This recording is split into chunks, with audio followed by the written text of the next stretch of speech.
So what's it like to stand inside a nostril? Smelly.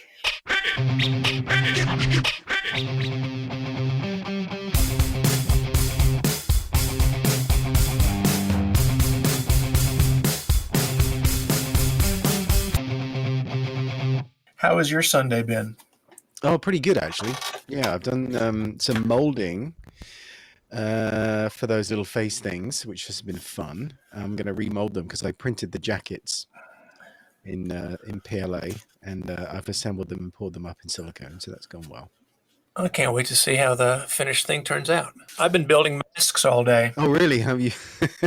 Yeah, fitting little N95 filter pieces into nostril holes and attaching ear straps, and whew, Wow, a lot of masks I'm making. fantastic. But I'm having a good time, and Donna's been helping out. She's been great.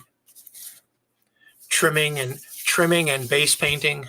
Yeah, it's nice to have family. Yeah, well, it's nice when you were pulling in family, then you got a serious order on the go. Yeah. Hey, do you remember the Effects Lab? Yeah, I do. The forum? Hmm. After our conversation with Lars yesterday, I had a dream about Joe Lester last night. Did you know? And the Effects Lab. It was bizarre. It was just flooding all the stuff back, with I think that's how Lars and I first met originally, is through the forum. Yeah. And so many guys made contact, and gals made contact through the effects forum. It was really nice. And I think Joe's brother is actually trying to resurrect it, put it back together. Yeah, it was a really cool logo, wasn't it? The image of the heads and stuff. Yeah. And Well, there was also a ton of great information. yeah, well, it was before Facebook was really a thing, wasn't it? Before Facebook, and I think MySpace might have been the only internet social media when the Effects Lab was going strong. Yeah. Yes, no, I do remember it very fondly. And yeah, it was one of those places where not many people knew about it unless you were, doing stuff. And it was quite a sort of niche little club. I guess like Facebook groups are now, but it was just kind of cool where you'd be like, oh my God, I didn't realize I could speak to so-and-so. And I'm pretty sure, I think it was maybe Doug Drexler or something. I kind of commented on something because I was like, oh my God, this is amazing. Like, where else are you going to find like a route to be able to speak to somebody when that was still a novelty? Yeah, it was great. And I think Joe even put together a dinner one night during one of the LA IMATs shows that a ton of people, back when Guy Louis was still alive, created a Fuse Effects paint system, and it was really a ton of fun. Oh man, good times. So anyway, I was thinking about that after our conversation yesterday. Oh, cool. That's good. That prompted that memory, and it made you, have weird effectsy based dreams. Yeah, which happen fairly regularly. Now, I noticed on a forum there was a question about life casting hands, and I was just going to run it by you to see what your take on it was. And that was it was basically someone was asking about life casting hand, should they use silicone like body double or something like that. And in my experience, I personally, it obviously depends what the end result is for. But most of the life casts I do, probably like for you, are for effectsy things. So I'm going to be using them as a core to sculpt something on for a pair of gloves, or I'm going to be making like a pair of hands or something that's going to go on a dummy. So I'm of the opinion that I would personally, usually, not always, but usually, I will do an alginate life cast of the hand, because if you fill it with plaster that's very brittle and the fingers are likely to break, what you can do is you can break the alginate off, because you're not pulling a hand out of something, and you're not going to want to cut up a silicone life cast because that's kind of an expensive thing to do. So I prefer to get an alginate hand cast, and then either for a one-off hand for a dummy, you can fill it with platinum silicone and pull it out, and there's no danger of it bonding because alginate doesn't bond to the silicone, so you don't have to worry about being careful with release agents. And if it's plaster, or if it's going to be a molten plastiline, like you melt down Monster Clay or something, then again, you can rip off the alginate, leaving the thing undamaged. And here's the thing, you're going to almost always get some artifact, air bubble, distortion, maybe the fingers are too close together. There's some modification you're going to need to do to that cast afterwards. And I would rather do that to something that I can rip the alginate off, and then I've got this thing that I can fix, rather than a silicone. That's my personal opinion. I just wondered if I run it by you and see if you felt the same way, or if you had a different take on it. Yeah, no, I agree with you. I think for a one-off, definitely you want to do alginate because silicone doesn't doesn't make any economical sense just for a one-off. But if you're going to be doing, if you're going to, depends on the position of the hand too. Yes, that's true. I think if you're going to be Yeah. doing your hand splayed out flat, like a wide open hand, so you can sculpt a glove on it, you could go either way. Yeah. With silicone, you could do a slice if you do keys and then do a two-piece front back plaster shell. You could basically slice up the fingers to get the plaster piece out, Yeah. and it'll go back together especially if you've keyed it. It'll Yeah. go back together inside that shell and have minimal cleanup. I mean, there's always going to be a little bit of cleanup, regardless of which way you're doing, because there's going to be air bubbles trapped, or you might have had a pocket so you didn't get a fingertip quite going right, or if you're doing a hand where the fingers go into a bowl and fingers down, but they're curled so that the fingertips are actually pointing back up again. Yeah. You're never going to get material up in those fingertips, so there's going to be resculpting involved there. Yeah. Well, I have visions of like slicing up the silicone to get the thing out, and so now you've spent a lot more money on the silicone for the hand cast, and then you don't know that it's kind of fucked until you get it out. And you've Yeah, had to cut it to get it out. So now you've got an expensive mold that you've put 1,000 slices down, and your cast is fucked. Whereas if it's alginate, yeah. you were never going to save it anyway. You've got it out in one, An and there's alginate no is seam. so much less expensive. Yeah, it is. And do you do that? I mean, do you prefer to have like a big tub of alginate you stick the hand in, and do it that way, or do you like to dress it up the side so that you actually, it's more effort, but you kind of use less alginate? I mean, I kind of like the idea of sticking it I've in the done it. tub. I've done it both Yeah. ways. I've actually built a jig for doing hand casts where I can adjust the size of the Hmm. box that the hand's going to go in. So if you're doing a fist, it might have to be a little bit wider than if you're doing the hand Yeah. out flat. So I've got it's over in the other part of the shop. I might maybe dig it out and take some Okay. pictures of it if anybody's interested, because it's basically two L's that go together that you can adjust the size of how the box Okay. fits together. Because it seems to me that you're as well, if you're going to do like a hand cast for an appliance where you're not, like a glove is one thing that you pull on, but if you're just doing the back of the hand as an appliance, you could probably lay it out on the table, and then you could use silicone or alginate for that, because you can get the hand out easily, because the Yeah. palm is not actually involved in the life cast, is it? It's just the top of the hand, because you only need Yep. the knuckles. But it's always, for those things, it's getting those fingers splayed apart so that you can actually get between them, when you want to sculpt them. But I've had in the past, what I've had to do with plasters is I've had to slice down them with a saw to move the fingers apart, because you can't just move the fingers apart, you actually need to move the hand as well. It's really hard to do that if you're sticking the splayed out hand down into a bucket of goo, because when you can't see what your fingers are doing, you may think that your hand is still out as far as you can get it, but your hand's going to relax when it's in there, and you wind up getting narrow spaces between the fingers that you hadn't intended. Which, if you're doing like a dummy, like a dead body or something, you need that hand to look relaxed, then that pose is exactly right.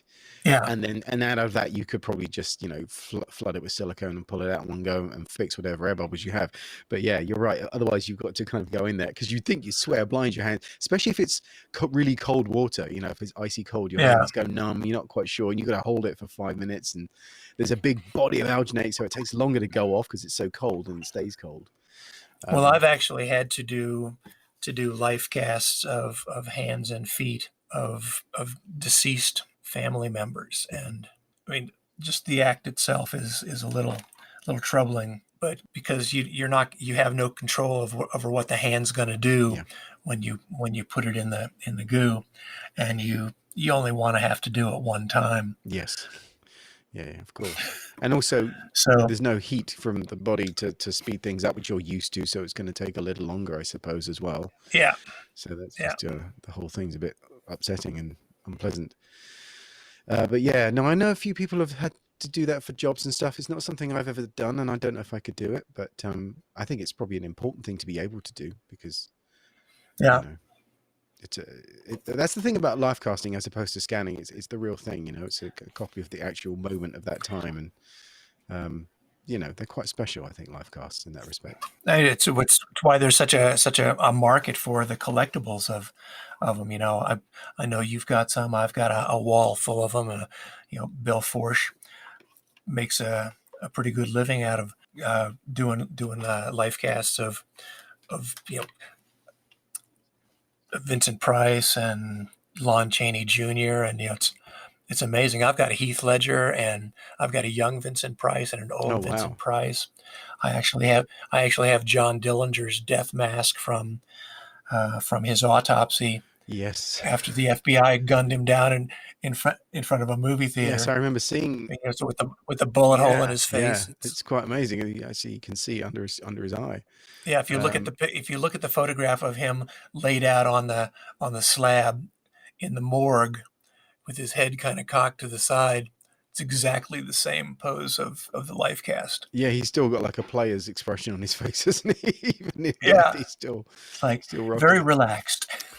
Oh my gosh. So yeah, so that was just my thought with that.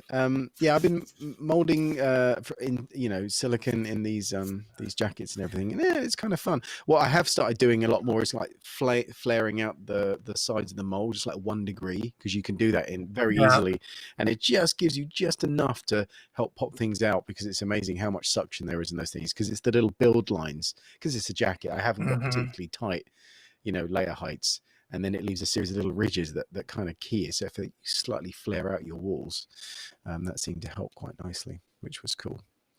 So in the interview this week, we're chatting to Lars Carlsson. We had a really good chat, and it was interesting that he talked quite a bit about using fairly new technology like virtual reality and scanning for theatre stuff, which you don't necessarily think is the Yeah. case. You think of it as Yeah. old school, but He does a lot of, I mean, not just small regional productions, but he does big operatic mm. stuff. He has some major theater in Sweden.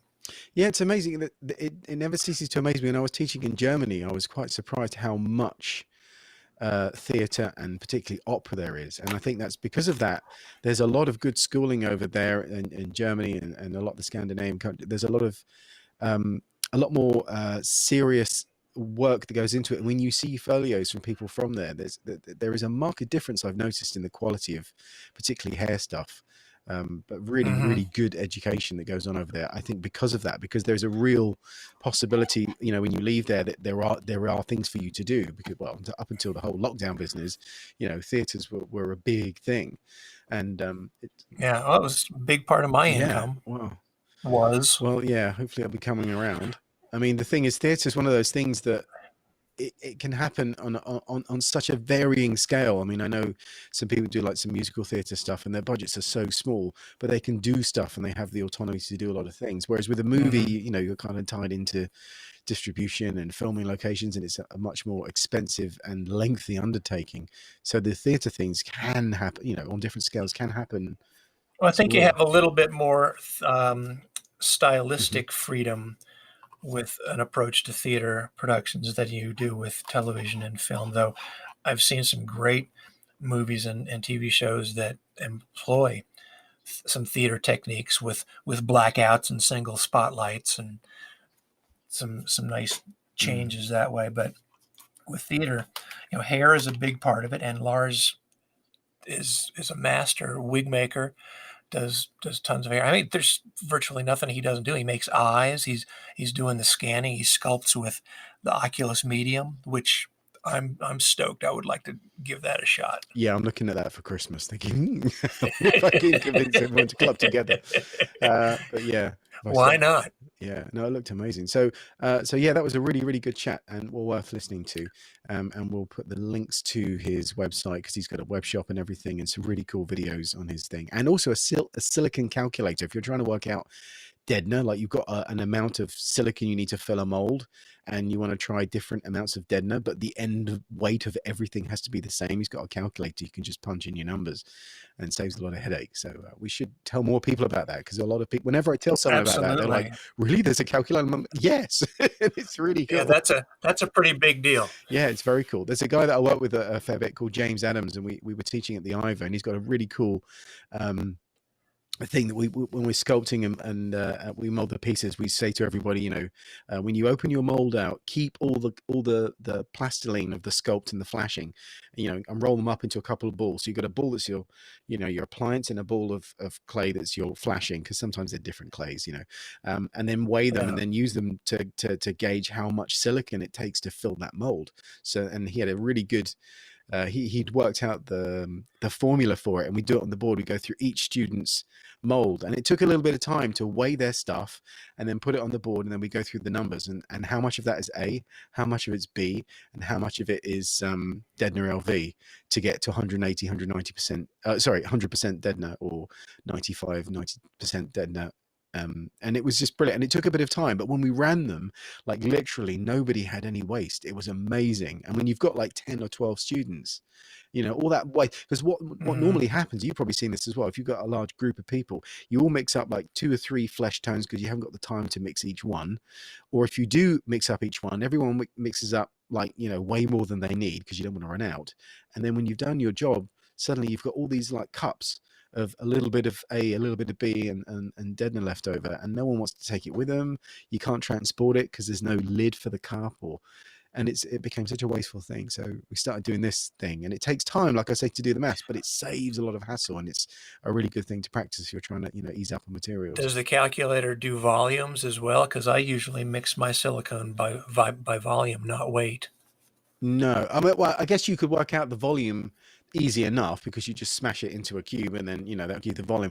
But I guess you would then do the volume as deadener, but I don't know, with silicon it's a different thing. Because here's the other thing I noticed. What was it? I was making some molds for something, and I made the inserts in 2 different silicons. So I poured one insert in one silicon, and then I wanted to try another silicon, and I poured them up and I weighed them. I had this notion that you could just weigh the plastiline, and that weight would be the weight of the silicone required to fill it. But if silicons can vary, then completely different materials could vary. And I guess the only way. Yeah, well, that's why I do volume, Yeah. because I basically do a water displacement, or just guesstimate what the volume is based on how much airspace there is in the clay when I put it in a container that I know the volume of. Right. So if you have a volume, you'd work out the volume as a cubic, whatever, centimeters, and then you then Yeah, assign that the proportions accordingly. So if you're going to do 100% plat gel 10, it would be 20A, 20B, and then 40 deadener, based on if you had a yeah. total of 80 cubic centimeters or whatever, or 80 milliliters, I guess that would be. I don't know. Do you work out in the States? Do you work your volumes like that in metric, or do you still use an imperial? I still do imperial. I'm still using ounces and Okay, so whatever grams. works for you is going to be the thing, because the volume remains the Yeah, same, doesn't it? It's just a different way of describing it. It's whatever you work quickest yeah. in, I suppose. All right. Well, let's listen to the wisdom of Lars and our little chat that we had about theatre stuff and makeup effects in Sweden. I hope you enjoyed it as much as we did.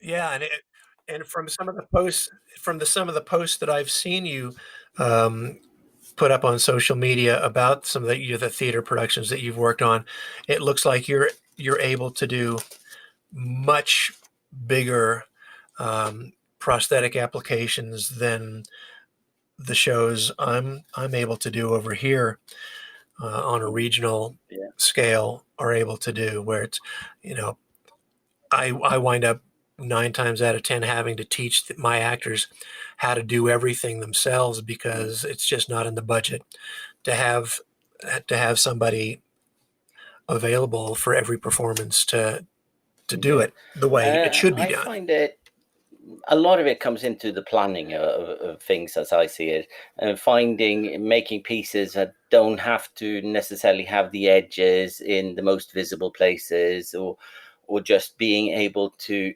because the materials compared to the work is still cheap. I always see that Yeah, the amount of work that I need to put into something, that's always what costs money.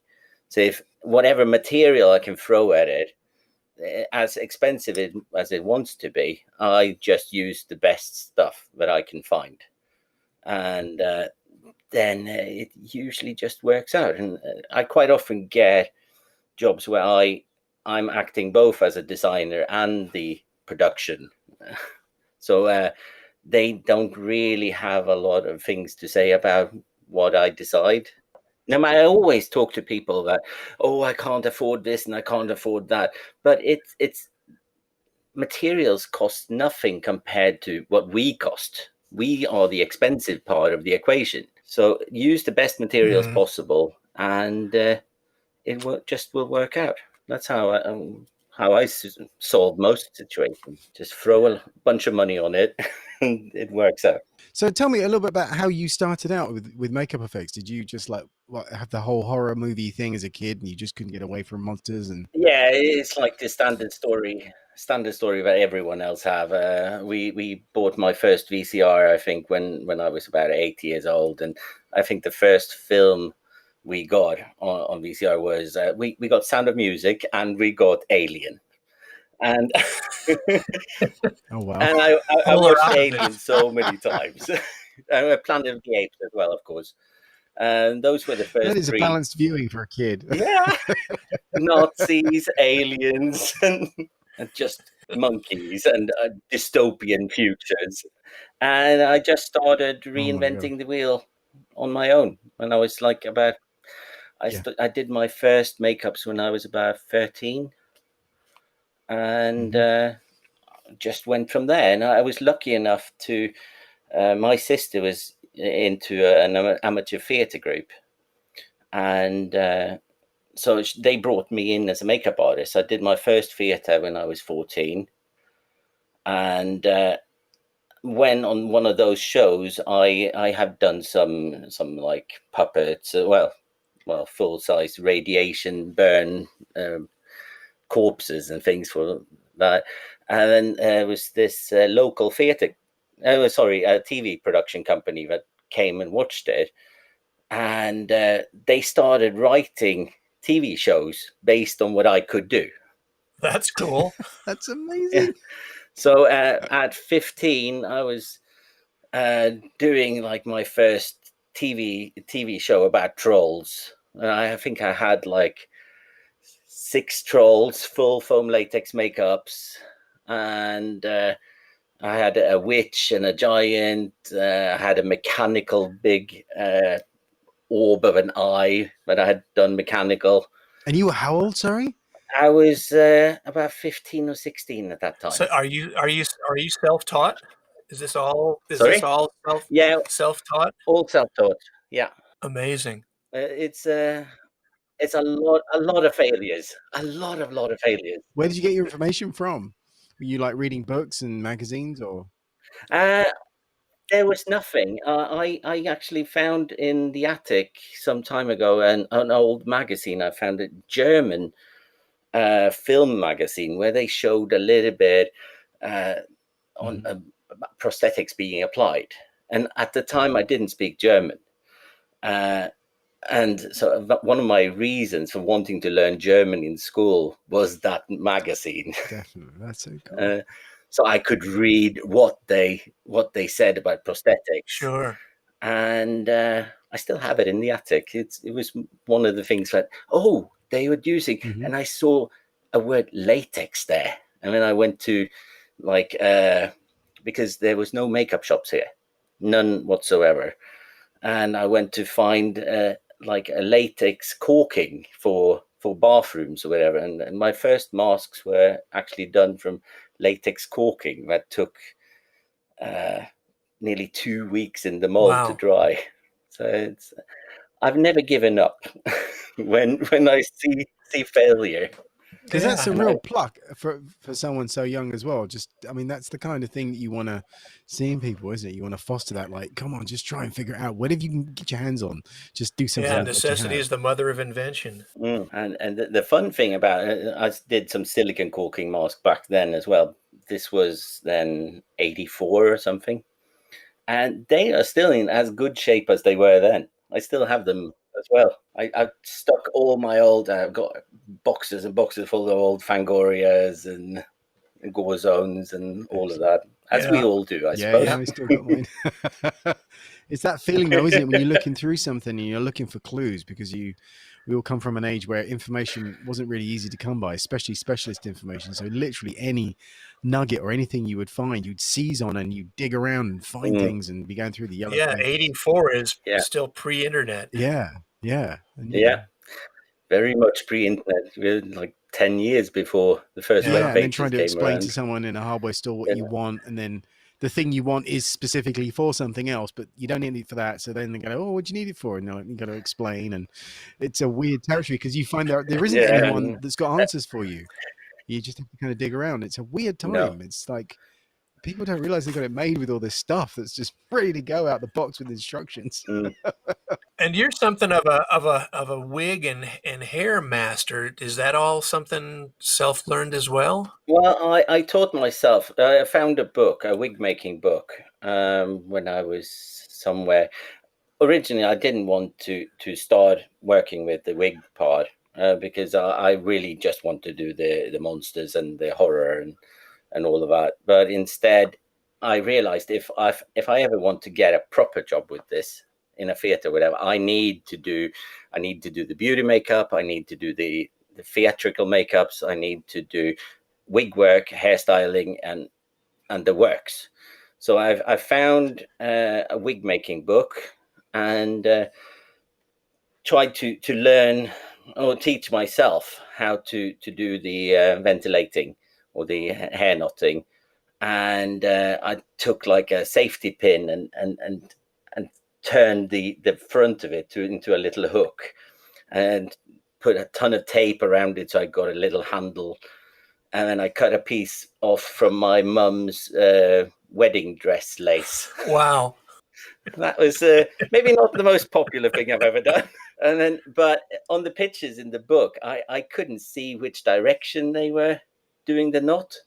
So instead of doing it away from me, as you should do, I was sitting doing them towards me, which meant that if I had any hair longer than like 10 centimeters or 4 inches, then I would end up nearly shoving the needle into my chest. So that was when I first got into theatre. I got my first proper theatre job when I was 19, and that was the first time I ever saw anyone tie hair for real. And I just, that makes so much sense. To just turn it around. Big light bulb moment. Amazing, because Yeah. you're like a sponge. Yeah, but you're like a sponge, you know, like you've been trying this stuff, you know what you're trying to get to, and then when you see someone doing it, you're like, you know, you absorb all this information very quickly. Yeah. And they have the proper tools. They got the tools for it. But it's good to go through that. I had to make all my own tools. Yeah. But it's good to go through that struggle, you know. And then when you, like you say, when you find the right tool and you see the right technique, suddenly it's like taking off a heavy backpack and you're springing around. But there's all these muscles you've grown through the hard work of trying it in the first place. That's amazing. Oh, but the learning curve got much better after that. I still struggle all the time. I always try to throw myself in at the deep end. I don't think I've ever known how a project what I will do with a project until I'm actually in the middle of the project. I just need to say yes to things and then figure out the rest later. That's amazing. So you're just trusting to yourself and providence that it'll come around through hard work and effort. Yeah. And so far it has, with many, many unpaid hours. Oh yeah, I share your pain. Yeah. I have yet to miss a theater deadline. It's never happened. Yeah, it's quite a scary thing because it's such a big part of, like, when there's tech and there's so many things alone up. It's not the same. Films and stuff are a bit more fragmented, aren't they? But with a theater, it's all taking place in this one stage, and you've got all these people there at the same time, and it's like, right, do your thing. It's a scary prospect.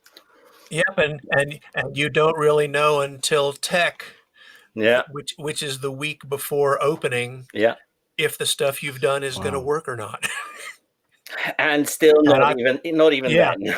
yeah, and I've had to rebuild stuff from scratch during tech, knowing that in 4 days this show is opening in front of people, and I am starting from scratch. There's no post. You don't get to fix it in post. Nope.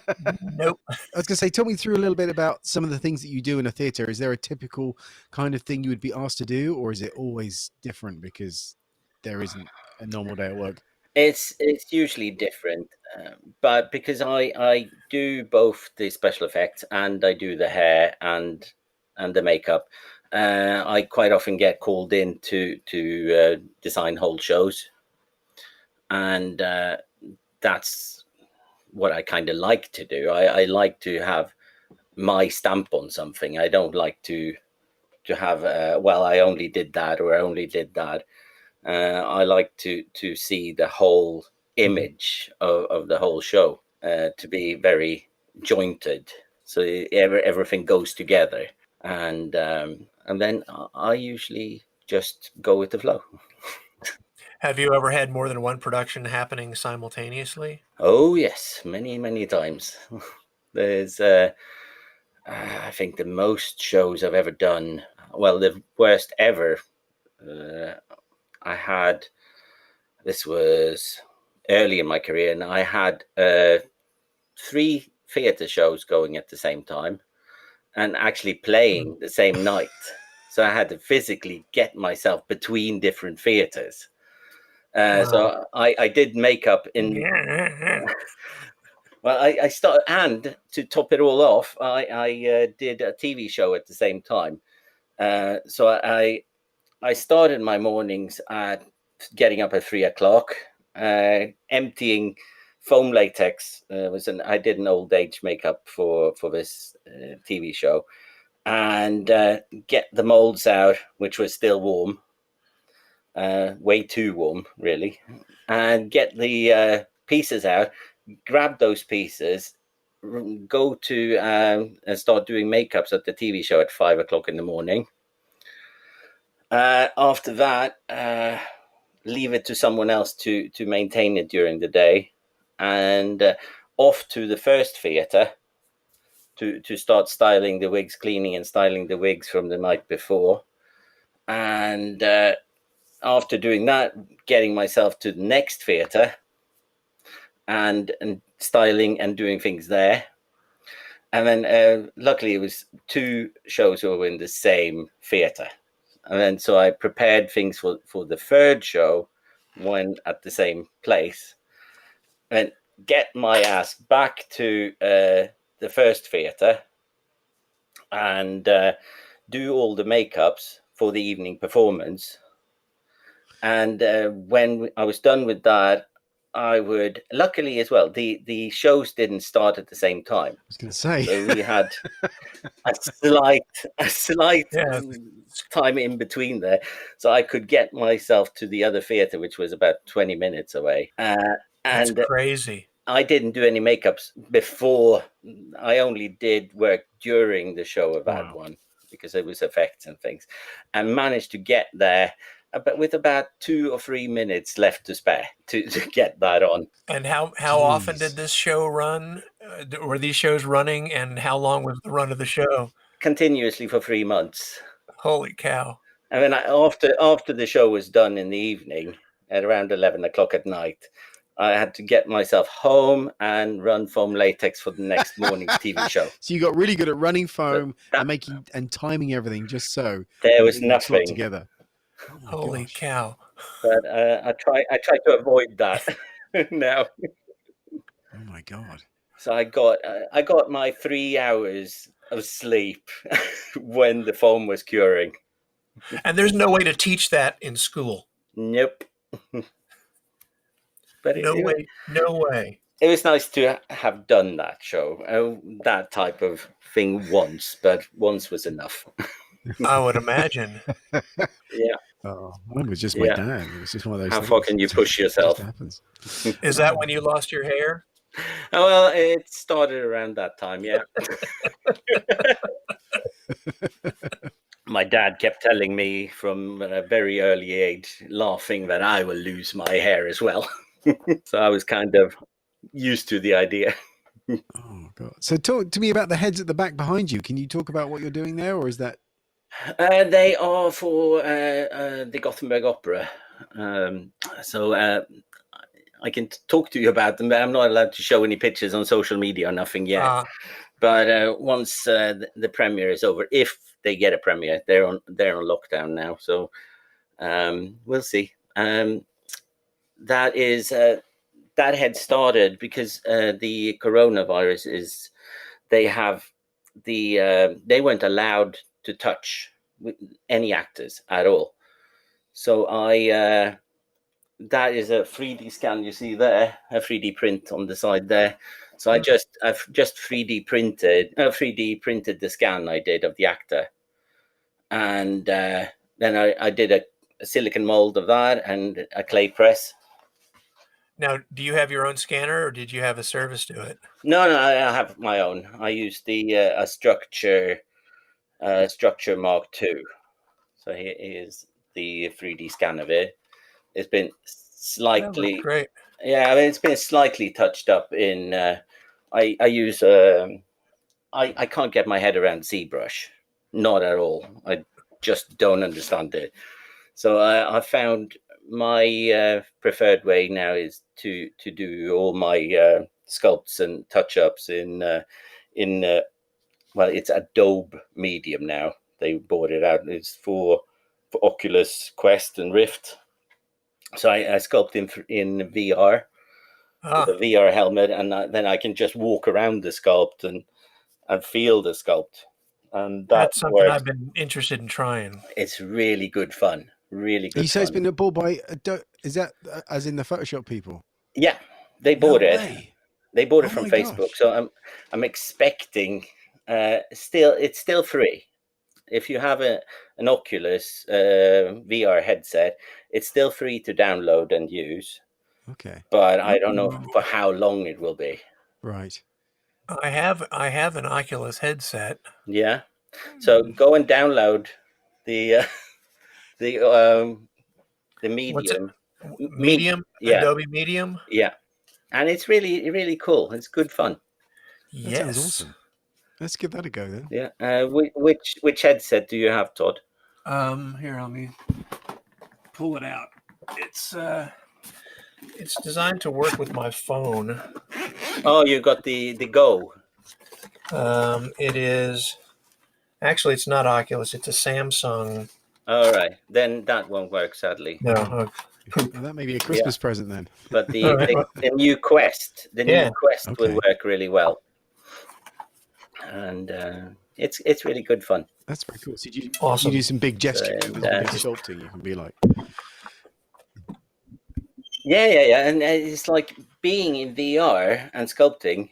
It's like you can get to the places where you can't get otherwise. I can just by grabbing my my hand controllers. So you have your little hand controllers. Yeah, I'll show you. Oh, I was not expecting that. They're all here. Right. So I something just else to add to the list. So by just grabbing, it's very intuitive to sculpt like this, and just like you would be pinching in and out on a picture on your iPad, you just pinch and grab the entire sculpture, and so I just grab and blow it up, and I have a huge version of my sculpt in front of me, and so I can go into the nostril and sculpt the inside of the nostril when doing that.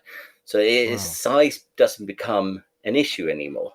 And you have all types of volumetric tools. You got detail tools, and so it's not as advanced as ZBrush, but it's amazing. It's good enough for our purposes. Awesome. So what's it like to stand inside a nostril? That right there, Todd. That's the punch-out smelly. quote at the beginning of the podcast. That was amazing.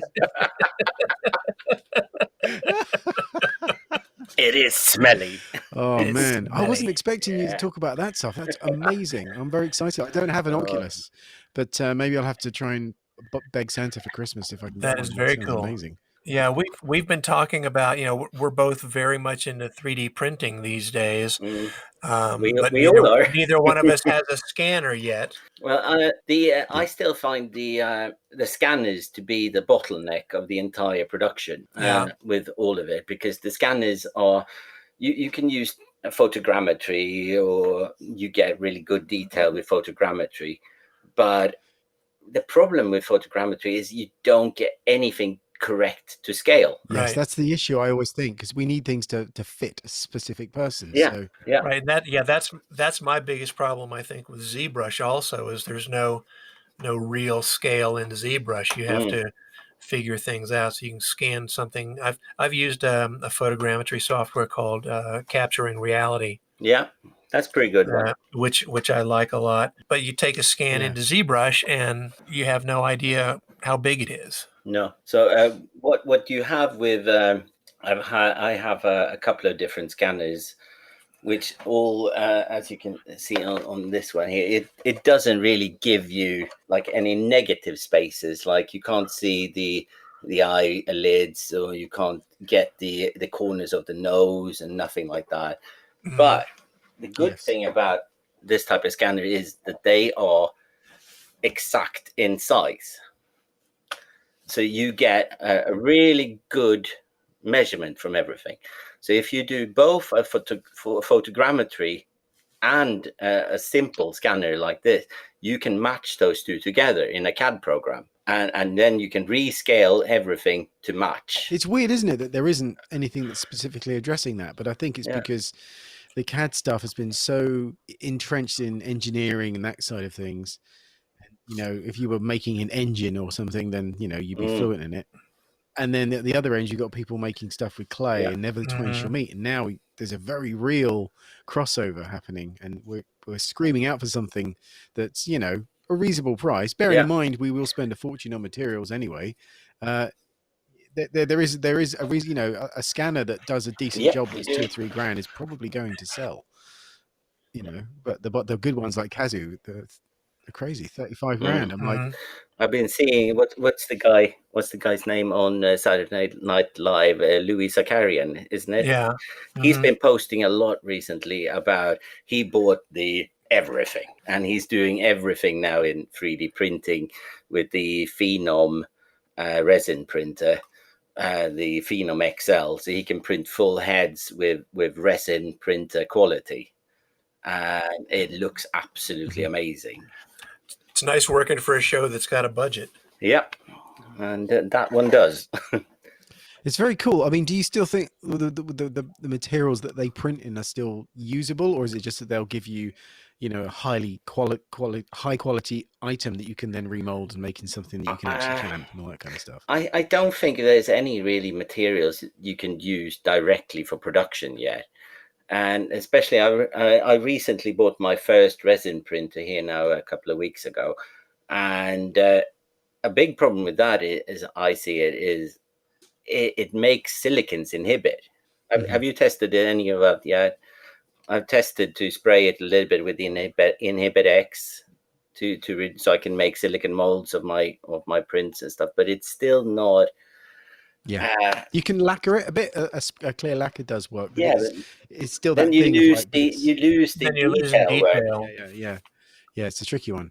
So yeah, it's a bit of a bind. So we're kind of like cobbling things together and sort of making it work. But Yeah. I mean, for me, with the printing I've been doing, I've been using it for things I would otherwise do, like little molds, little silicon molds. I'm making the jackets, I'm printing those, and it's just to make me go through the exercise of doing it. I could make it, in a couple of hours with fiberglass, but I'm trying to get away from that, and it's actually really, really good fun. And I think it will come around. We'll figure out how we can make this work, or the demands will come around. And I'm sure at some point the resin manufacturers will talk to silicone people, and they'll come out with something that's not going to inhibit silicone. I hope so too. Yeah. What resin printer did you get? I got the Creality LD002R. Nice. Which was it's a really small one. It's just like what would it be? 15 times 10 centimeters print surface. But I got it on such a good deal. They had some kind of sale, so I got it for £100. It was really, Oh man, it was super you'd cheap. be rude not to. Yeah. Yeah, I've got one coming that I should have middle of next week. Yeah. That it's the Frozen 4K Mini. Mm. That they had a real sweet sale going on. That I got this thing for $300, Yeah. and it's about the same build size as yours. You know, the thing you're going to really like, Todd, is the fact that you can print multiple things on the bed and they all print at the same time. It's just mental. Yeah. It makes such a difference. That when I first understood that everything prints at the same time, regardless of how many I do. Yeah. Yes. It's amazing. I love that. I'm I stoked. did the first proper thing with it the other week. I made making a makeup, like a vampire makeup, and I made all the gums and everything, but I wanted the teeth to be separate. So I sculpted them in ZBrush, printed them on this printer, and then I ran another set, but I just distorted the proportions and printed another set. And within an afternoon, I sculpted 5 fangs, flipped them, made pairs, and then and I had like 25 or 26 different teeth in my hands within 6 hours. It was amazing. I was like, oh my God, this is so good. Perfect. But I can't print in something that I can use as such, but it's still, I'm used to having to sculpt them and then mold them. So I'm very happy about that. So it's definitely making an advantage. And I guess people like you doing projects like this, you're going to find ways that you can relieve the effort or speed things up, or, you know, you can have 2 or 3 printers going at the same time while you're sleeping and doing other things. And so we are leveraging it, but it's interesting to see how the technology will change in response to demand once there's enough people using it and saying, we need this, we need that. And just like they did with Silicone and stuff. It's truly an interesting. I'm out talking to so many different theaters and film companies and stuff now about how we can start sharing these things and doing more work together, like yes, creating databases of actors, so we don't need to meet actors, and we can just get scans of them and just. That seems to be the next logical step. When I was doing visual effects animation, there were database libraries of all kinds, and there still are, of 3D models of highly detailed aircraft and military vehicles and spaceships and all kinds of stuff that would save you the step of having to reinvent the wheel every time, where you don't want to have to model a new spaceship. You know, I need a copy of the Enterprise. I don't want to have to build one. Yeah. Find this database, and you can get a low poly one or a high poly. And what is still nice about the entire 3D community is that it feels still very open and giving. So you can still find so many models for free, and you can find so many things that has been posted under Creative Commons, so you are free to use it as you like. And it will probably change, and people will get more greedy. And well, it's kind of that way to an extent with STL files on sites like Thingiverse. Yeah, I love Thingiverse. You know, I need a good skull with an evil brow. Go goon around on Thingiverse, and you're probably going to find what you need. Yeah, it's surprisingly difficult to find a good realistic skull. Actually, I don't know why. It is, because they are so incredibly complex.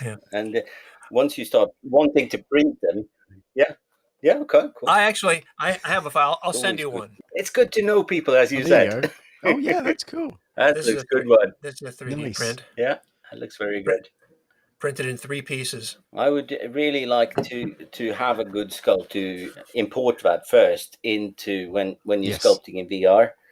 I mean, just sculpt on top of that. See, that's an interesting one. That's like an asset that I guess people may have done that with props, where you just have like a biscuit foam head and start blocking out on it. But it's really interesting that you can take something like that and then you could modify it and stretch it and do things to it, and then it really speed things up. And it's like, is that cheating? But at the same time, it isn't, because you suddenly, it's common sense, isn't it? Why should you sculpt? It's just another tool. If you've already got it. Yeah. It means you can spend more time doing other things. It's a weird one, isn't it?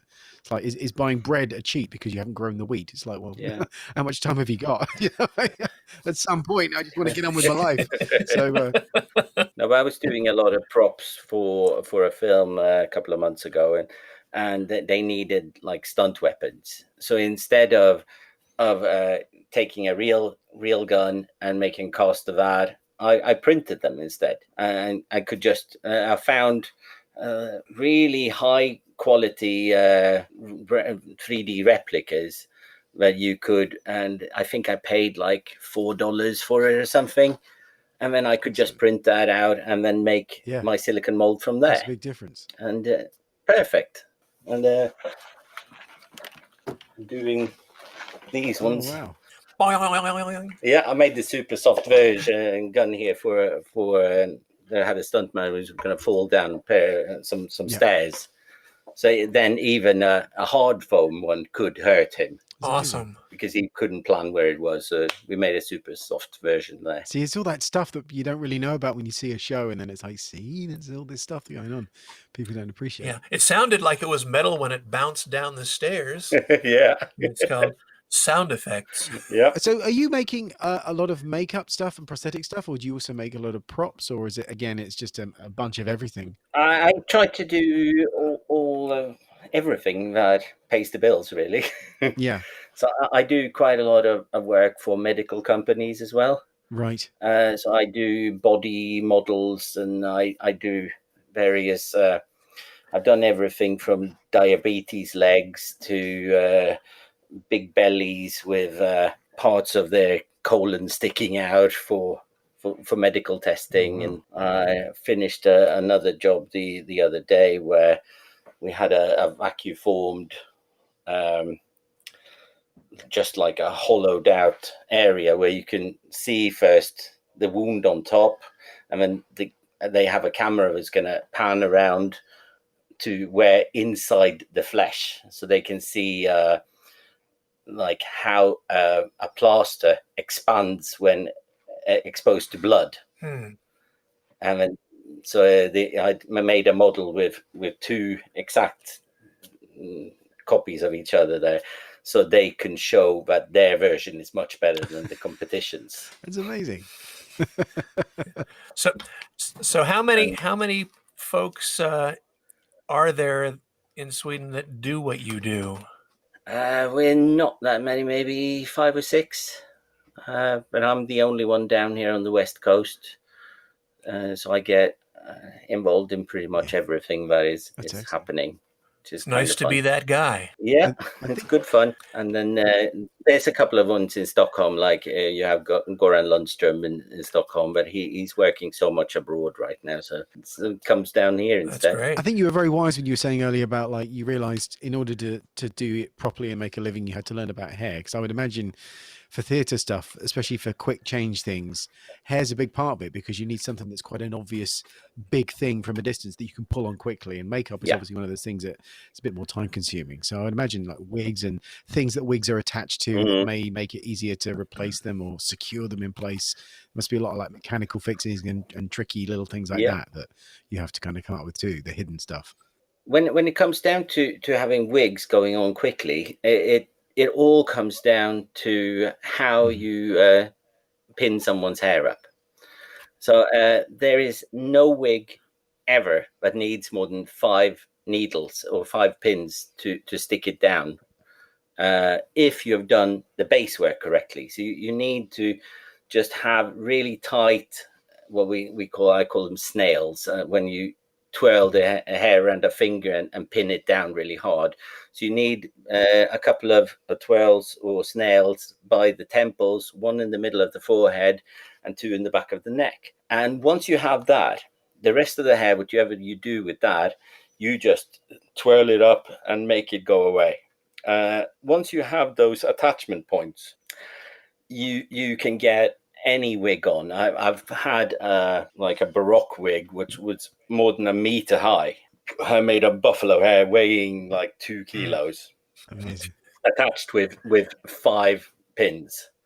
And there was no way that could ever come off. They could go in and do like on a trampoline and it would still be there. Wow. It all comes down to the groundwork and the base work, how you attach things. And that was that took. So a I would long imagine time. you Did get you a make lot that more wig? extreme stuff like that in theatre Yeah, than you would in TV and film, because it seems like a lot of the stuff you get in TV will be quite sedate by comparison, really, especially nowadays. Yeah, whereas with opera and theatre, you do get some very big, Well, extreme certainly for things are opera. happening, and it's unique, isn't it? I don't know what it is about screen stuff where they tend to be a little bit more realistic, because I guess they've got the close up, and you can engineer things through the camera work and all that kind of stuff. But obviously, when it's on a stage, you're in a fixed position. Yeah, so these big things, and that's quite impressive. Everything's in a wide shot in theater. Yeah, it is. Yeah, it's you can play a lot more, and since you're never that close, I try to make things as realistic as possible for theatre as well, up close.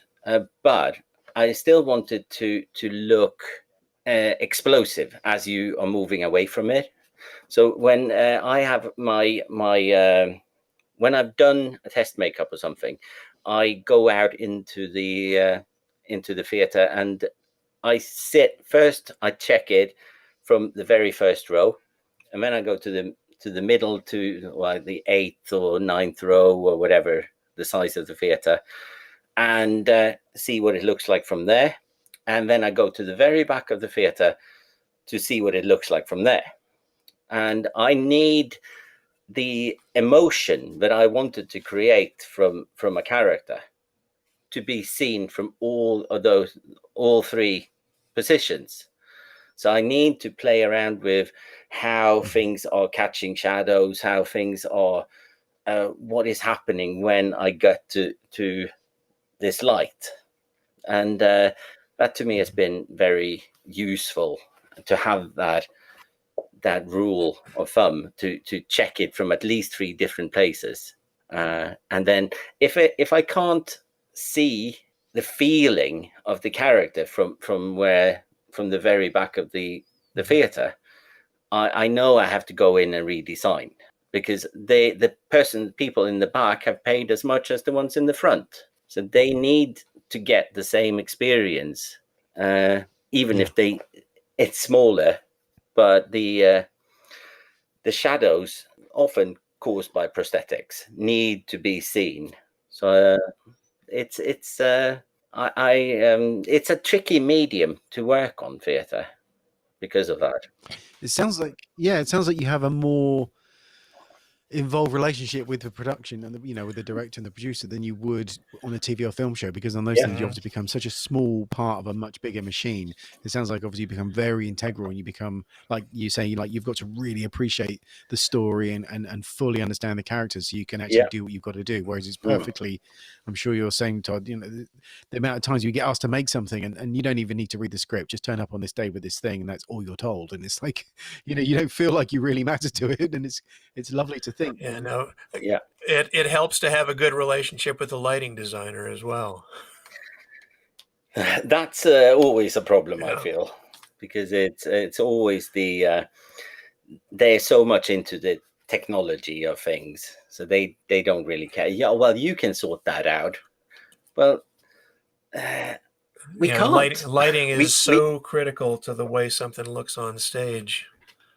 How you cancel out colors or but I found a huge new problem that has come and during the last couple of years, is that they all have now these advanced LED lights on the theatres instead of the old tungsten lights.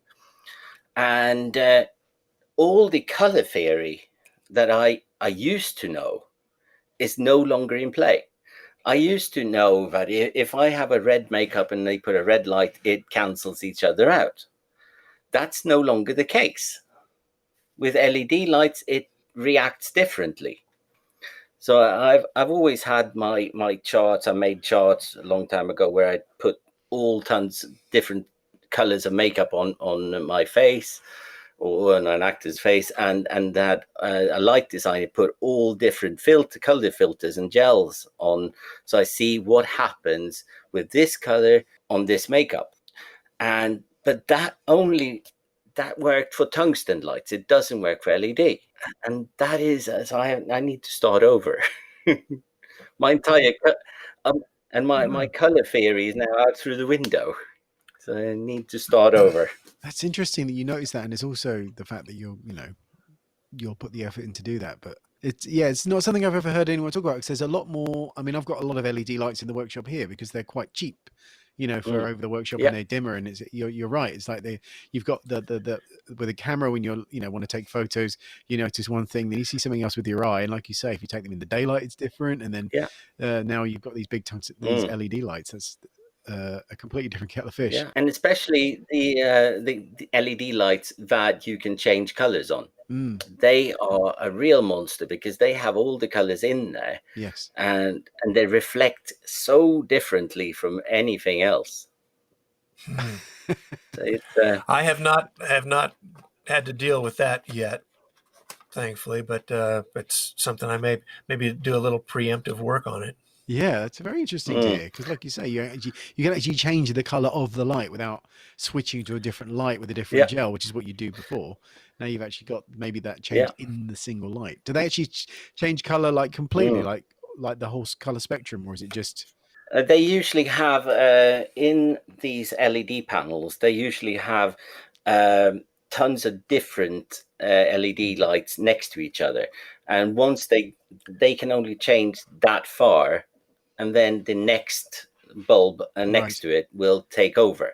So you have, especially when you get into the middle between, when you nearly have two LEDs next to each other lit at the same time, then that can become a really weird light. Yes, for makeup to react to. Which you wouldn't get before.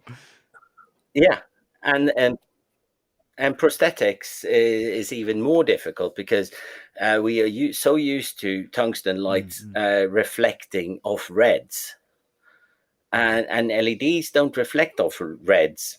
So back in the day when I did a lot of foam, I always put like a blood layer at the very base of everything to get the reflections of the blood coming out through the foam, and that doesn't work anymore.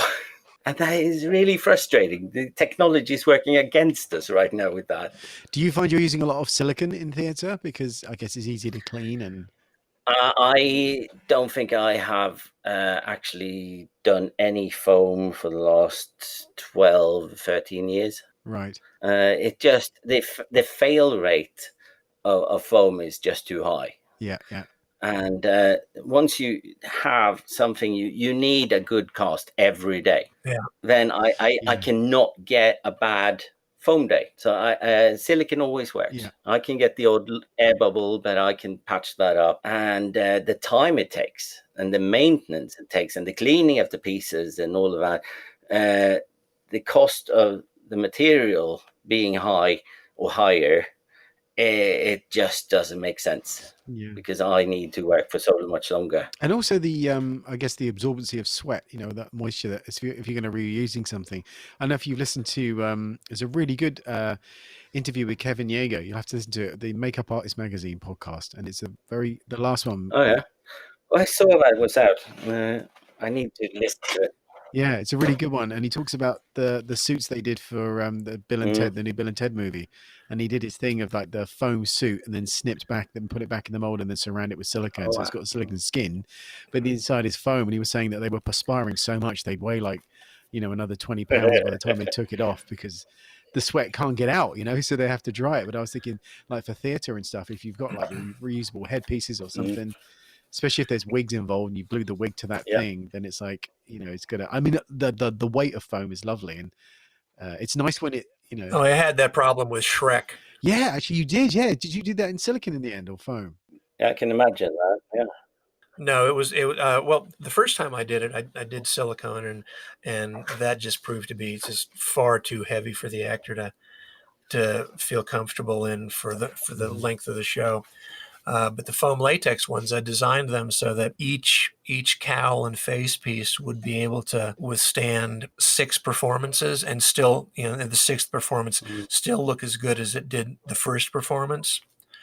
But they would, and I had multiple, so that they could swap one out. If like on a 2-show day, you could swap for a fresh one, because you'd have to have time to let the things dry out. Yeah, because they would, foam latex is a sponge. It just soaks up the water. Yep. Yeah. because you can literally wring them out, Yeah, it's not the nicest thing you can do. which is gross.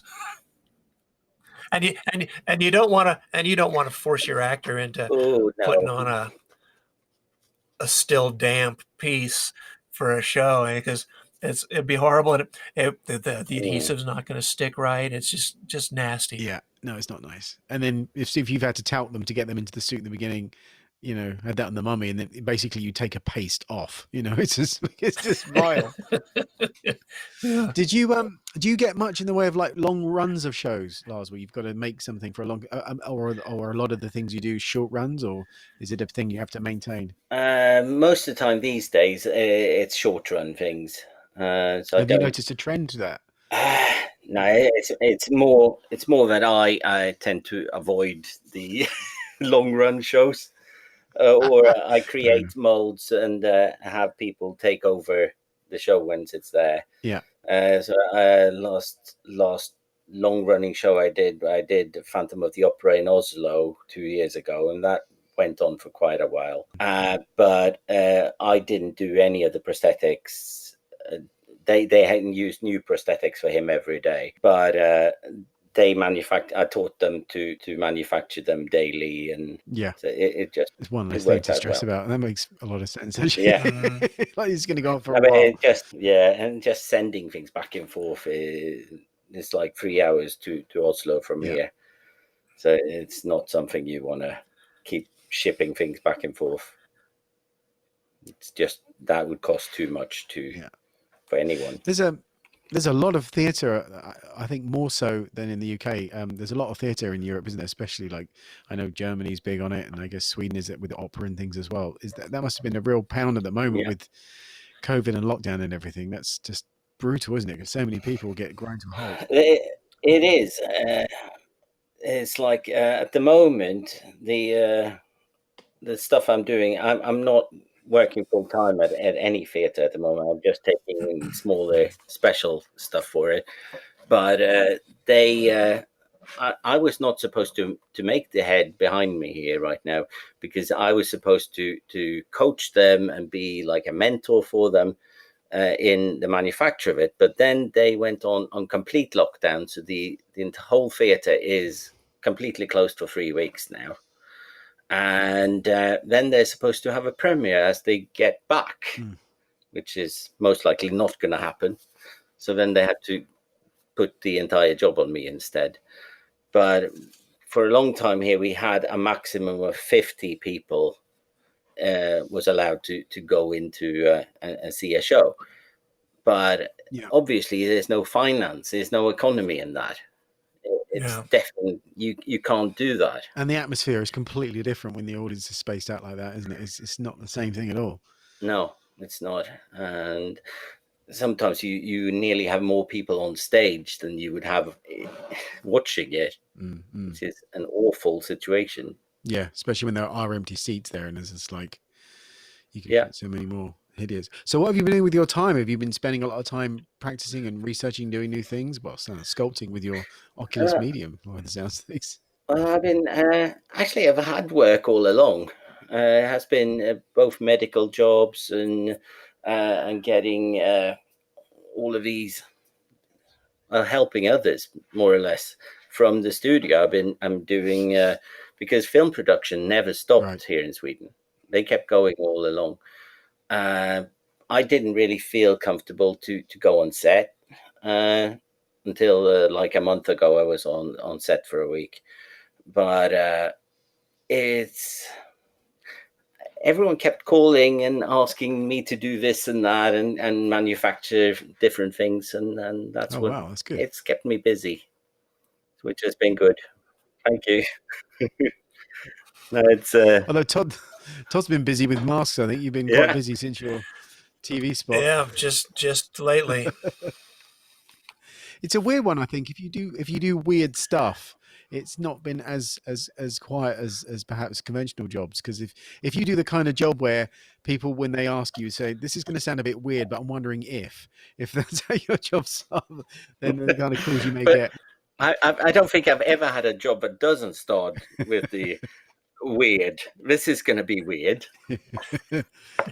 How many times haven't you been like in your local supermarket, standing, you're talking on your headset, and and how would you like his head to be chopped off?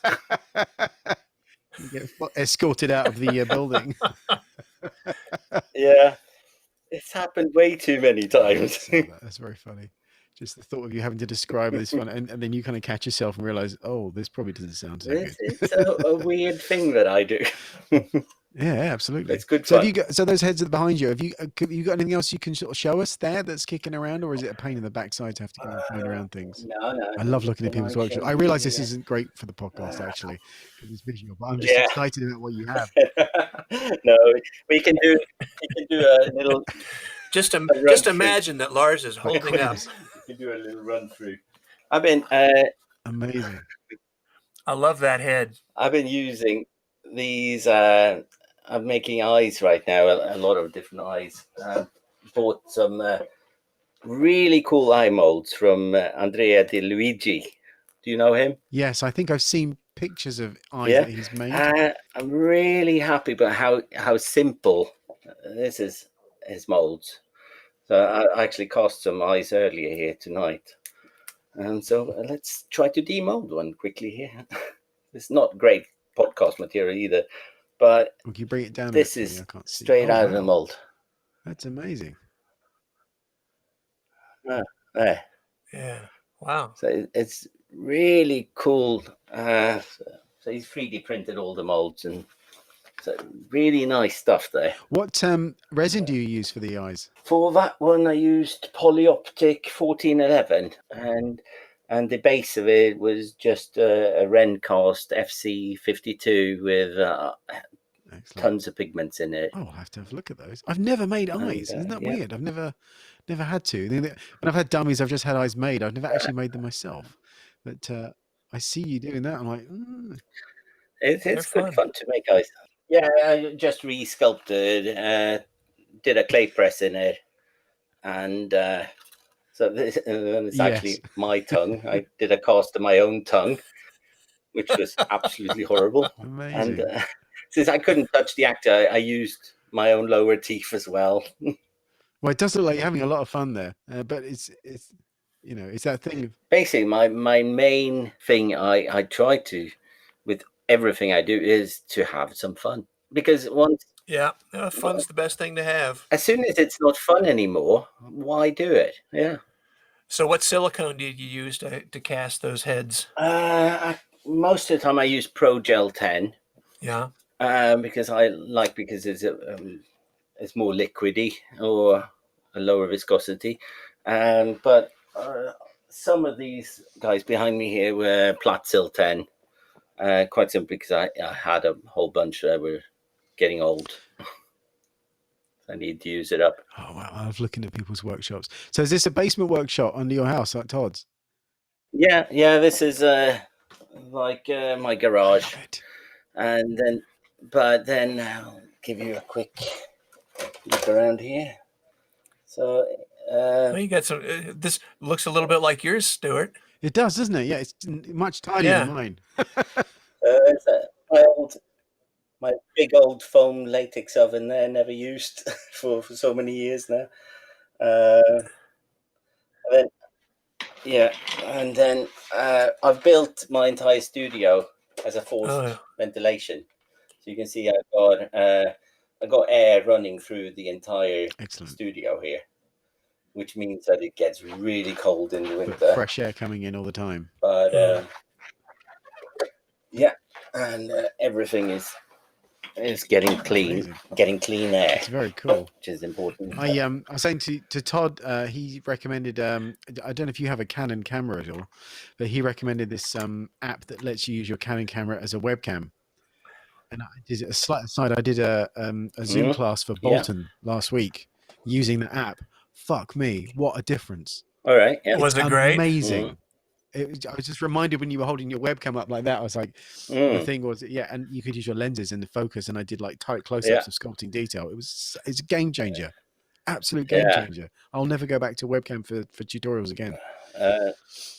So cool. No, that is Unfortunately, I'm a Nikon guy, so Well, maybe Nikon will do something similar because Yeah, I'm sure if you've got a HDMI cable yeah. that you can go, it's because it's HDMI is what's running it, so it All right. probably will work with your yeah. Nikon as well. Yeah. Well, mine Yeah. weirdly was working with I'll the check USB that out. cable. All Was right. is that was that what it was?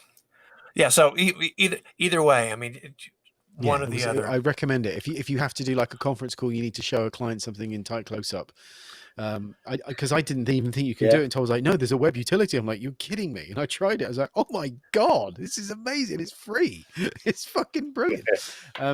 I just found the Zoom thing where you can connect two cameras at the same time, and you can have one focus on you, and you have one that you move around. Oh, wow. Mm-hmm. I didn't know you could do that. That was also, yeah, you can do that. It's like, where was it? On Zoom, you just went into the settings and use an extra camera. Bloody All hell. right, I have to find that because I tried it just by inviting my phone to the session, and it was a little weird, but it worked Okay. I'll have okay. to try that. Yeah, you can do it from a computer directly, and it Oh, worked excellent. really well. Sweet. I'm getting Because some. I'm doing some teaching at a school right now where Yeah. they are on lockdown as well, but they still need the teaching. So I'm trying to find how they can still see me, and I can show all the tools I'm working with. Yeah, it's amazing. So many So, people yeah. are doing like video stuff. There's something still really nice about there actually being a person responding to things and fixing things. It makes such a difference. And Zoom's Yeah. okay. I still like a class, you know, I still like that. Well, we're tactile. We like touching things and making things and being around other people. And Mm-hmm. I feel it like a real emptiness when you do a Zoom session with a class or something. And once it's done, you feel like you've been watching food and not eating it. Do you know what I mean? It's just like, oh, it's not enough. Yeah. Yeah. No, it's not Yeah, right. and I haven't gotten It used to feels it. so I mean, you wrong. get better at it, and your setups are nicer, but Yeah. And I'm not sure I want. no, I'm well, not sure no, I want to get no. used to it. It would be nicer to get Yeah. back to our old reality. Yeah. Handshakes and hugs and back Yeah. pats. I can skip the handshakes any day of the week, but the hugs are difficult.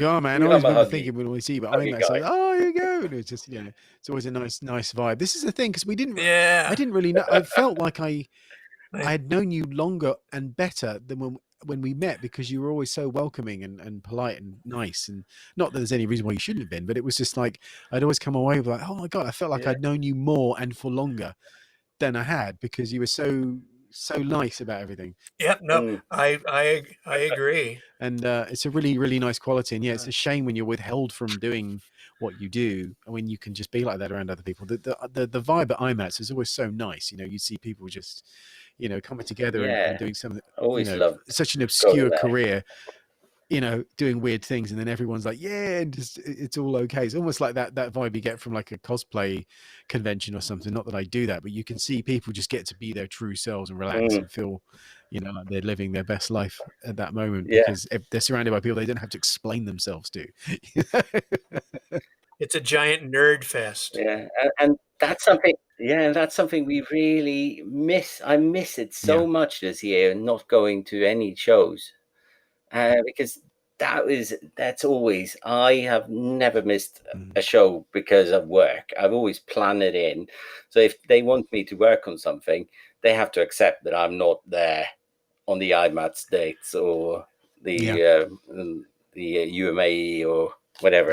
Gotta go. Because I will leave. Yeah.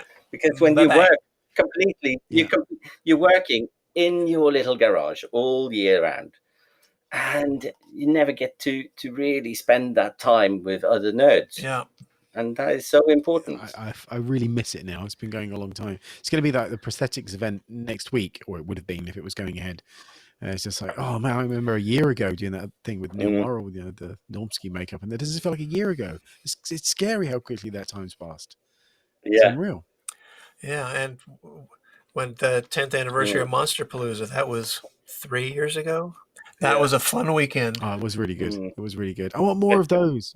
But something I've always been looking at, because for when going to the shows in London or in Italy and Rome and stuff like that, it's been, for me, the social bit has always been a more important part than the actual lectures and everything. And when Mm, you've looked at IMATs in Burbank or whatever, it doesn't seem to have the after party, which, and then that's something that kind of put me yeah, off. yeah, I found IMATs in London much different vibe Mm, than the Pasadena IMATs. Because the bar there is much smaller, but also I don't know if it's just because everyone drives, but no one seems to stop around and get yeah. and drink at a place because they've Mm, got to at some point go and drive somewhere. yeah.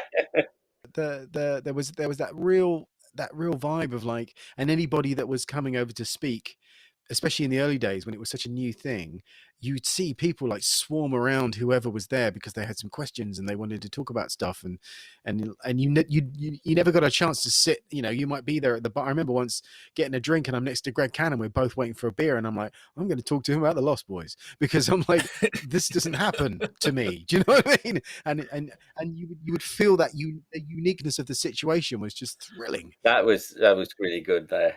I mean, it's like some of those really unreal moments that you've had in that show. I spent some was hanging out with this American makeup artist, and he brought me over to the table of his friends, and he was introducing me. Oh, we know who you are. We know this and that. We've seen.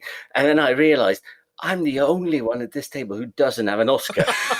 And you just get, you freak.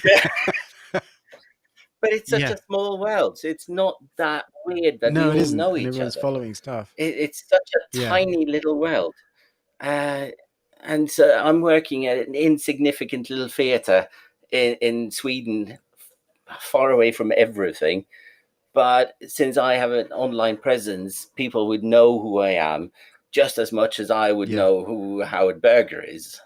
And it's just so, you just get your mind blown so many times at that show. It's weird, isn't it? Because you've got, like you say, in that one sense, you've got that reverence for people where you go, oh my God, that's Bill Corso. And they're all just these like really Yeah.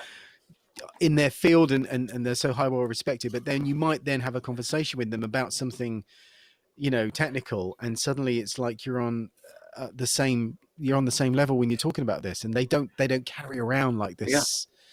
This is the thing about these trade shows. They don't swan around like that. They're just into it. And if someone's talking about a technical aspect, like Rob Freitas is great for that. You start talking about molds and stuff, and Oh, you yeah. just get God, yeah. and you come away going, holy shit! Not only have I was entertained by all of that, but I've learned a bunch of stuff too. And somebody else would show pictures of what they were doing that was the same, and it's just like, this is insane.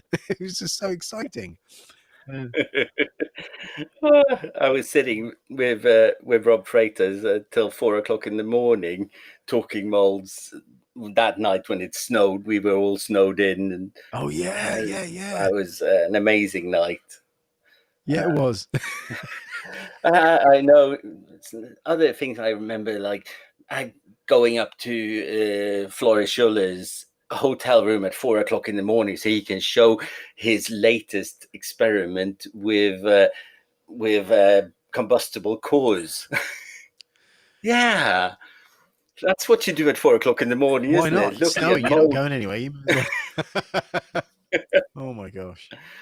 Oh, I miss it. I hope Michael Key is gonna get everything together, and we'll have both the magazine and the shows Yeah, running Yeah, man. again after all of this. Well, that desire to make stuff and the joy people get from being around other people that make that stuff is that won't go away. It'll just come back when it can, I'm sure, because that was, like you say, Yeah, for you and for many people that went, that was one of the reasons you would go, is for that interaction, and that means a lot. And I think, yeah. The social bit is everything.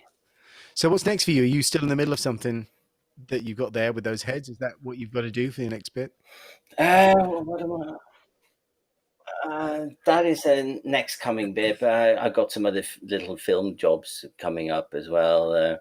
They're going to shoot in a couple of days, chopping off of a finger in like a paper guillotine, and so it's like a little gig coming, and well, there's always a bunch of stuff coming. I have a lot of teaching coming as well. Yeah, there's a But fair bit of that. It's quite nice, but at the same time, it's like you want to go there and do things, but you just, yeah, yeah, but this one I will actually be able to go to, and so I'm doing makeup design on the Opera University, where they are doing 2 different shows, and I'm gonna both design makeups and teach at the same time. So that will be quite fun. Cool. And that's starting next week, I think. I'm not sure. Still waiting for a contract there. No, it's never really any downtime, which is nice because I don't do very well with downtime. I need to keep working. yeah, you need that momentum, don't you, to kind of carry you along. And if Yeah. you're not making something, you kind of feel like there's something wrong. Yeah. At the beginning of the pandemic, I kind of dipped Yeah. a little bit. I didn't do much at all. I just figured I will enjoy the peace and quiet for a bit because I've been overworked for years. And when I wanted to, oh yeah, I'm gonna start doing some experiments with this and that, but nah, it's either all or nothing. It's difficult to just keep puttering along. So that wore thin pretty quick, and you were like, I've got to make something. Yeah, so I started doing shit instead. Excellent. Oh, that's so cool. Can we talk a little bit about we don't have to include this at all, I can cut all this out. Do you want to talk a little bit about the airbrush tips that you came up with ages ago? Or is that something that's just a hot potato? Yeah, we can do that. Oh yeah. Yeah. Now the whole thing about that. We've actually put them in the article for Prosthetics Magazine. So well, we'll put a link about it, but it's one of those things where, as far as I'm aware, you came up with it, and then I just see other people selling them, and I'm like, yeah, I've seen tons of people selling them around, and that was truly my own fault because I released them under Creative Commons, where people were allowed to. I didn't read through the terms completely, which you always should do. Yeah. So I released them so people could modify and sell them instead of clicking the other button, and which I should have done. But at the same time, I kind of like inventing things and giving them away because it becomes kind of a guerrilla marketing. Yes, absolutely. Especially if it's not something that cost you a fortune in terms of development. Obviously, then you look at it a different way. But the reason I brought it up was just because, not because, like I say, you have a beef about it or you're trying to grind an axe with that, but it's more, I wanted it to be a platform to say that you came up with that and that was, you started that, as far as I know. So I just wanted to everyone that hears this to know that. And that when you see those little white clip-on things with the little plastic beads that fit your airbrush and give the flatter, this is the man that came up with that in the first place and very kindly blended it out. And I guess the files are still out there for people to print if they want to. And they sure do work. Yeah. No. And I have them on my own website now for download for free for anyone who wants them. Okay, so I will put a link to your website on there. The other thing you have, which not a lot of people do, you had the Dedner calculator on there. Is that right? That was that's still on there, which was amazing. So if you've got a, I used to have it as an app as well, both for Windows, Apple, and Android, and they've all died now because they keep updating the operating systems and. I don't want to spend all the money. It's still on the website. So we'll put a link up there on the show notes for that. But I've used that a few times where, like, you've got a quantity of silicone, it's going to take 138 grams to fill this mold, and you want it at 85% Dedner, but you don't know what those numbers are going to be. And then you just put it in the thing and it just comes out and you're like, oh, it saves you a whole bunch of hassle. I mean, that's a very generous thing to do, just to put that up there. And it's just a fun. I need to do similar versions for urethane foams and these really odd measurements, and it's not very tricky to do those, but I need it's a time thing as well. Get them done. Well, you're clearly not math challenged like I am. Oh, I am. That's why I need these apps. So I spend like a number of hours figuring it out and then putting it all into an Excel sheet so I don't have to think afterwards, because the afterwards is always when I can't think. No, exactly. You've had enough now. Yeah. I've done my work. I don't want to have to do a math exam afterwards. No, it's awful. Amazing. Yeah. So we'll put the link to that, and you had some really cool like hair punching video tutorials and a whole bunch of molding and plaster tutorials. Are they still on the website? Yeah. Yeah. They're all there. They're all. Some of them are getting a bit old now because I have all of these ideas for new videos, but time is never enough. No, exactly. It's one of those things, the but there's still problem. good information, you know, even if it's not Yeah. the latest fidelity of image. But even that, the trouble with that is if everything's in 4K, it just takes ages to download anyway. So Mm. Yeah, well, I learned all about the crown punching needles Yeah. from Lars, Good. and that was a boy. That was a It is lifesaver. quite a game changer. It makes things so quick amazing. compared to any other Oh technique. yeah, I still use like a classic needle still for eyelashes. I wouldn't use the crown needles, and right. but For hairline, you need a no, regular for needle. hairlines, I always use But- the crown. Do I you? do. It's more of a that's also for download for free on my website. I created this little hair holder, magnetic hair holder, so you can quite easily hold short hairs. Let's see if I can Ooh. find one here. I like that. So you don't punch into your fingers. I can't. Now you tell me. I can't find one here right now, but they're inside. But you can see them on my website, on the web shop. I don't think they're on and the your website, in case normal people website. are wondering, is makeup-fx. It's makeup-.com, and then the shop is makeup-fx-shop.com. Snazzy, yeah, and the where is it? If you click on the tutorials link, yeah, you click down the fourth tab down, the Silicone calculator. It's an absolute godsend. It's amazing. I've not seen that before.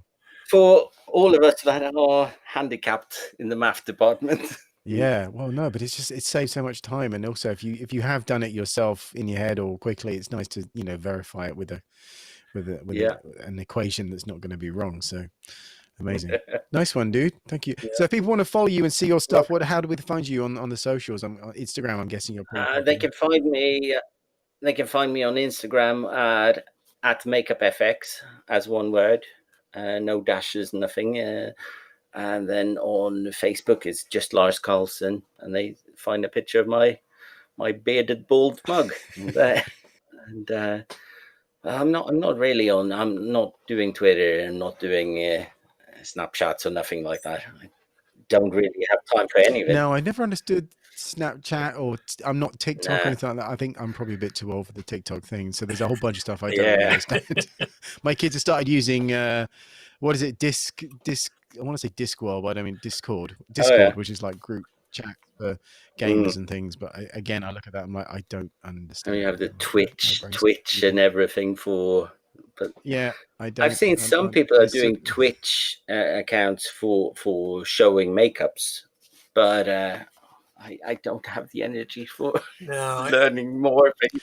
I'd love to. I mean, yeah, it's one of those things where I didn't understand about 3D printing a few years ago, and now I use it all the time. So maybe I could look into it. But there's only so many things my brain can hold at once. I feel like I've maxed out already. But I as soon as I hear about a new social platform, I try to go there as soon as possible to just book my name, to book MakeupFX. So I have that. If you want it, you can use it. Yeah. Yeah. I'm trying to just lock myself in there as quickly as possible. Yeah, very wise. But most of them are being unused. Very cool. Well, thank you very much, Lars. It feels like a good point to kind of wind that up. We've kept you talking for over about an hour and a half. The first 10 minutes of me was just fucking swearing at my microphone and you hearing what sounded like a jet engine taking off. But luckily, we didn't hear you swearing a lot. No, the microphone wasn't working. The microphone was busted. Well, this has been fun catching up. It's been way too long. Yeah, it was really good fun. Yes, it has been. I haven't seen you in real life for how many years is it, Todd? Since you Gosh, came to London? 2009. Was it really that long ago? Whoa. Yeah. Yeah. Jeez. Holy cow. 11 years ago since I saw you Oh my gosh. in Yeah, well, person. Yeah. Well, we have to change yeah. that. Well, when people can start flying again, I mean, you can Yeah, come over here, Todd. I've definitely. got a spare room, and then you can recover, get your UK legs, and then we'll hop on over to Sweden. I'm ready. I've never been. I'm sure it'd be fun. We'd have a good time. You're always welcome here. Looking forward to a face-to-face soon. That would be really good. Awesome. Thanks, guys. Cool. Take care, guys. Take Talk care. soon. Thanks, man. Cheers. I was just looking up on the Apple Podcasts just to check on our ratings and stuff. 4.9 stars we have, which is really, really lovely. 35 ratings. Wow. So that's nice. People are liking. So if you are interested in doing that, maybe listen. I mean, not everybody listens on Apple Podcasts. I myself am, an Android user, but I'm interested to see what people think. And if you want to leave a nice review and say nice things about us, that'd be lovely because it helps us. I think it helps partly secure. We have fragile egos, though, so be gentle. We do have fragile egos, but I think it's also quite nice when you're trying to secure guests because you can point someone to it and they can see, the go to it to check it out and they go, oh yeah, no, and see what it is rather than, I don't know, Oh, it just you helps. have a good rating. I'll do your podcast. There we go. Well, that's what I'm thinking. It's one of those things that just that maybe helps secure it. Let me find. Yes. Let me find. I was wondering if I could open up the ratings and reviews. There we go. So I'll just read you. I'll read you some of the reviews. We've got the latest one is another brilliant discussion. Get me through a long drive home after a long day on set by RMCMUA. Packed with info, set life and workshop stories. Love this podcast. Chill discussions with two makeup men who aren't up their own arse. What more do you want? At least not all the time. I up their own arse. And they used a $sign for the S, which is sweet because I guess maybe Apple Podcast. Yeah. Be upset about that. It's very, very cool. Oh, thank you very much. That's funny. Who was the other one from that? BCW Jester has said, great way to lose yourself for a few hours. Amazing to listen at any spare moment. Truly great work and dedication, guys. Love them all. Oh, thank you. So there's loads of really cool ones. I've been really bad about reading the reviews for the longest Made time. my day. Oh, we got 1 2-star review. I want to go find that. What does the 2-star review say? I have to know. Where is that? I haven't used iTunes. Debrasini's just dragging Stuart down. Actually, the 2-star review is Cut him loose. the 2-star review. I think there's no comment on it. I want to see what that comment would have been. But there we go. But out of the 35 reviews we have, 34 of them are 4-star, but someone left a 2-star review. So maybe I was off my game that day. But you know what? It's just that's the way it goes. But it's one of those weird things, man. It's a very niche subject, and there's not too many people talking about stuff about specific things. I mean, I listen to all kinds of podcasts for different things, and there are some that I don't like, and you have the right to dislike it, of course. But we like doing it, so I'll try my best. I'm sure you do. We do what we can. We do like So doing that's cool. But yeah, if you want to get in touch, leave us a message. You can leave us a voice message directly on the website, which is battleswithbitsofrubber.com, or you can drop us an email at stuartandtodd@gmail.com. And yeah, just drop us a line and get suggestions for things that you would like to see. I mean, at the moment, I've been enjoying looking through the 911 and various forums. When I see like a trend in questions or things that are quite interesting, I think, oh, maybe I should talk to Todd about that because that would be a really good thing to talk, like the alginate thing. I think I may go back and revisit the Effects Lab forum because all of that stuff is still archived and available. It's theeffectslab.com. Oh man, we should put that link up and people can go and have a look. But it's a really cool logo. I remember the faces and all that. There must be a T-shirt with that. Maybe I have to get one of those if they do one because that was a very a warm and welcoming. Well, one of the rules was you can't talk shit about anybody. Yeah, well, that's a reasonable thing. Just talk. It is. Can talk shit about shit, but not about people. So yeah, I hate this damn silicone. Amazing. Silicone killed my paw. Well, dude, I think that wraps that up. It's been a hefty episode this time. Thanks for listening, all. Do appreciate it, and we'll catch you on the next one. And we hope it'll be soon. Amazing. Cheers, dude. Take care of yourself, man. Cheers. Thanks. Okay. Bye. Bye. You can get in touch through our Facebook page or email us at stuartandtodd@gmail.com. Check the show notes for more information. If you enjoyed this episode, tell someone else and help us grow by sharing it on social media.